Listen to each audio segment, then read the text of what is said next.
Hey everyone, welcome to today's video. Welcome to the Gamey Daddy channel. So today I wanted to talk about something that I feel is utterly pointless and redundant in Tom Clancy's The Division 2. Now, this is a criticism that I have, and I want it to be as constructive as it can possibly be. I don't want to be a downer, but I also want to talk about this because I feel like it's really important for the game and for the community as a whole. Now, this is about rewards locked behind raids in Tom Clancy's The Division 2. As many of you know, I don't like raids off the bat, and I know that might just rub off wrong on some people, but I'm just being honest with you. I'm not going to sit here and try to, this community, you guys are far too advanced for anybody to be BSing you. That's the first thing. The second thing is, a lot of the items that are locked behind the raid, so far, what we've seen they are unnecessary. Now, let me explain. What I mean is not necessarily the exotics locked behind the raid. That is a travesty on its own, in my opinion, but we can fight about that later on. It's the gear that's locked behind the raid.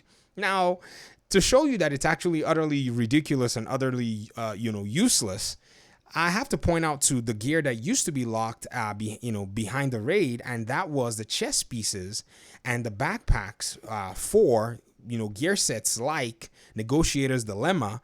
And what was the name of the other one? There was another one that was locked behind the raid. I think it was Aces.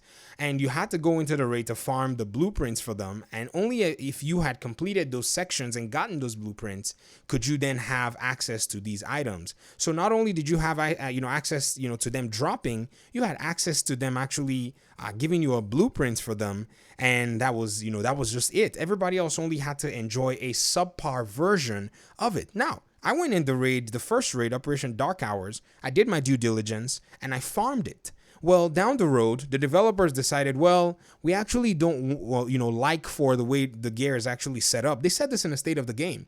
And we don't want some of the gear to be locked behind the content that the raid brings, and it kind of reduces the build diversity because these pieces are missing, and so we're going to bring them to the general population.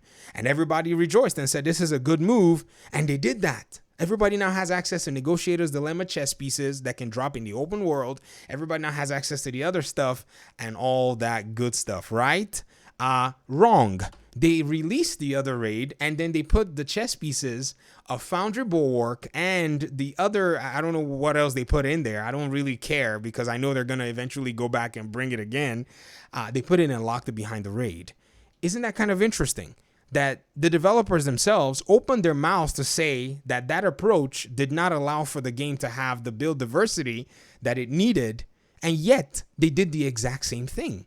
So you might wonder, do these guys really think about some of the things that they do? And I have to say, as much as I give them credit, sometimes they hear from me when they do some things that are like this. And this is it. It's one of those things that gets under my skin. And this is a personal issue. I mean, I know maybe for the community it might be or maybe not, but this is something that I feel like if they had made the change in the very first place, why go back and revert that change in order to achieve what? Players who didn't play the first raid will most likely not play the second raid. And if for the reason that you wanted them to at least enjoy some aspect of that build paradigm, why then go ahead and then still, isolate them from the new items that you're bringing out? It makes no sense. Massive. I have to say it. This is utter redundancy. In the nicest way possible. I actually want to use the word stupid, but I don't want to call anybody stupid. I'll use redundant because that's just a much more grown-up way. In Discord, if I'm talking with you guys that are my friends, you'll probably hear my true mind of it because then I'm not recording a video. And I think these are the steps that this development team takes that kind of, makes the game unenjoyable for players. Because if the raid content is free, then there is no commitment of any kind that anybody should be bothered playing it. But then if there's gear in the game that a player can get and have an advantage or more enjoyment over another player, then why lock it behind the content when you've already proven that doing so is actually not good for the health of the game in regard to build and build diversity? So I'm not the one who said this is actually not a good thing. It was the developers at Massive that actually did say so. And so I would implore them that they need to make this change and leave the whatever it is, the exotics that they put in the raid, because this raid was even actually much more salty. They added 2 exotics into the raid and they locked it behind that. And now they've also added Foundry Bulwark. I'm a shield guy, so that's why I'm making that one. I don't know if they added the, I know Eclipse Protocol, you can get all the other stuff. I don't know if they did Future Initiative. I don't think they did, but I know Foundry Bulwark is in the raid because the raid was supposed to be called the Foundry or something. So I know that that one, the chest piece and backpack, is locked behind it. It's pretty much the best premium gear set for, tank players. And they've decided to do that. Now, I know many of you are going to say, oh, just go play the raid and all that stuff. Believe me, I don't want to toot my horn, but if I really wanted to play the raid, it's not going to be difficult to find people to play the raid, especially with the networks that I have and a lot of the friends that I have in this community. They can carry me through the raid. I just don't feel it's necessary to do that because it's utterly, for me anyways, not a good use of my time, because I might, number one, be the weak link. I don't want to, make them upset. I don't want to wait. I want to be very respectful to to them. And I know there are people willing and happy to run with me. I'm not a complete noob. I mean, I'm not really great at the game, but I'm not an idiot. Well, I kind of am, but I'm not fully an idiot. But I just think that this method of, portioning out gear and timing things is just absolutely, it's just stupid. It's just stupid.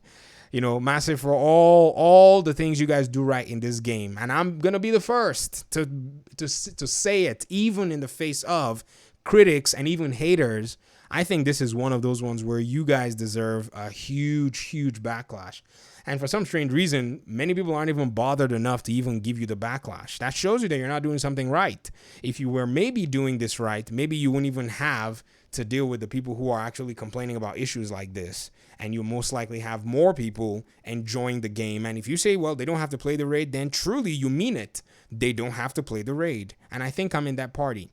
But, I'm going to leave my opinions here. I don't know. Maybe you can comment in the comment section, but I just wanted to kind of just gripe a little bit because I've started to kind of look now into kind of, dealing with this content. I usually wait for all the content craze to kind of back away before I kind of start dealing with it. And so as I started looking, I was like, I actually want to build Foundry Bulwark or this other build. And I'm like, wait, you don't even have the pieces. I can farm the other pieces, but the chest piece and the backpack, you're never going to get them if you don't go play that raid. So it's absolutely just pointless. I'll get out of your hair. And that's it for me. Peace.